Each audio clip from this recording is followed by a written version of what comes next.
क्या सरकार उन्हीं परमानेंट कर्मचारी के सापेक्ष में हमारे आउटसोर्सिंग के कर्मचारियों को भी मानदेय या उनको वेतन देगी?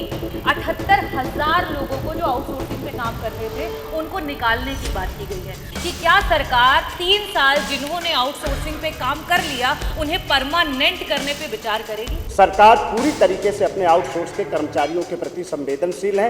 डॉक्टर रागिनी। अध्यक्ष महोदय, आपका आभार व्यक्त करना चाहती हूँ। आपने श्रम सेवा योजन मंत्री जी से प्रश्न पूछने का अवसर दिया।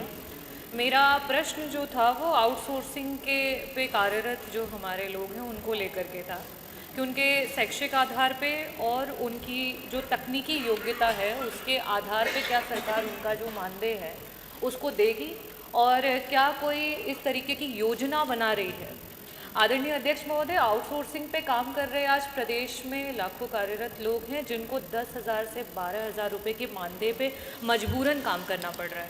साथ ही साथ उन लोगों के काम का जो समय है वो भी कोई निर्धारित नहीं होता है। उनका जो एनवायरनमेंट है और ख़ास करके जो महिलाएं हैं जो कर्मचारी आउटसोर्सिंग पे है उनका कहीं ना कहीं प्रत्येक दिन शोषण हो रहा है। टेंडर कंपनियां जो हैं उनके साथ जो है करप्शन करके उनका आए दिन शोषण कर रही है और इसी वजह से क्योंकि ये आउटसोर्सिंग कर्मचारी अस्थायी हैं, 3 साल के बाद उनका कोई ठिकाना सरकार नहीं दे रही है और इसकी वजह से उनके भी माध्यम से करप्शन जो है वो धीरे धीरे बढ़ता ही चला जा रहा है।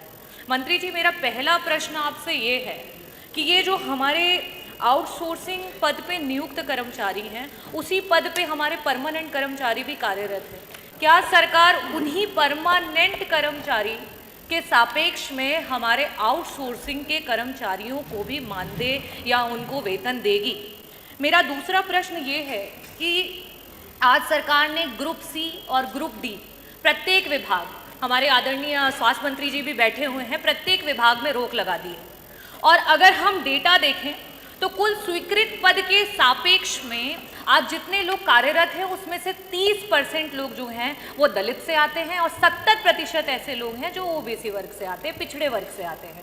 आज उन सारे परमानेंट नौकरियों को बंद करके आउटसोर्सिंग पर कर दिया गया है। मैं मंत्री जी आपसे ये पूछना चाहूँगी, पहली बात ये कि जिस तरीके से सरकार ये कह रही है कि इन आउटसोर्सिंग के लोगों को नहीं निकाला जाएगा, माननीय अध्यक्ष जी मैं आपको टेबल करना चाहूँगी। अभी जो है पावर कॉरपोरेशन के द्वारा दिसंबर में 2025 में एक चिट्ठी जारी की गई है जिसमें 78,000 लोगों को जो आउटसोर्सिंग पे काम कर रहे थे उनको निकालने की बात की गई है। मंत्री जी, मैं आपका इस पे ध्यान आकर्षित करना चाहूँगी और जवाब की अपेक्षा करती हूँ कि 78,000 लोग कहाँ जाएंगे जिन्हें आप नौकरी से निकालने की बात कर रहे हैं। और लास्ट में ये पूछना चाहूँगी कि क्या सरकार 3 साल जिन्होंने आउटसोर्सिंग पे काम कर लिया उन्हें परमानेंट करने पे विचार करेगी? बहुत बहुत धन्यवाद अध्यक्ष। माननीय मंत्री जी।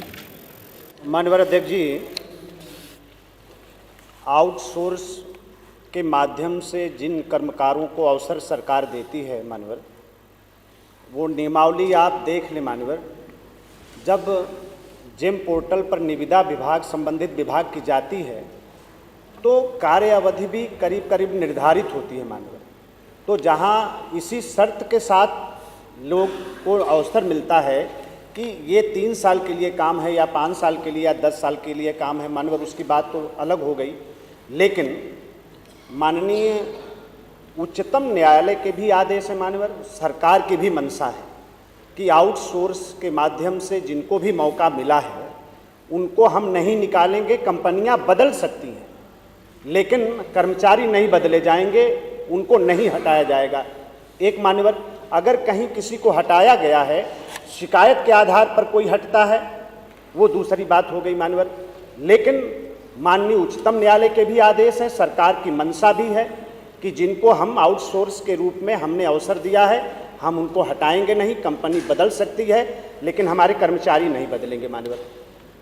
और जहाँ तक ग्रुप डी और ग्रुप सी की बात माननीय सदस्य ने कहा है मानवर, ये 2009 के आदेश हैं, ये भारतीय जनता पार्टी की सरकार के आदेश नहीं है मानवर। ये 2009 में तत्कालीन सरकार ने जो निर्णय लिया और उसके बाद 2013 में जो निर्णय हुआ, 2016 में जो निर्णय हुआ मानवर, उसके आधार पर हम आगे बढ़ रहे हैं।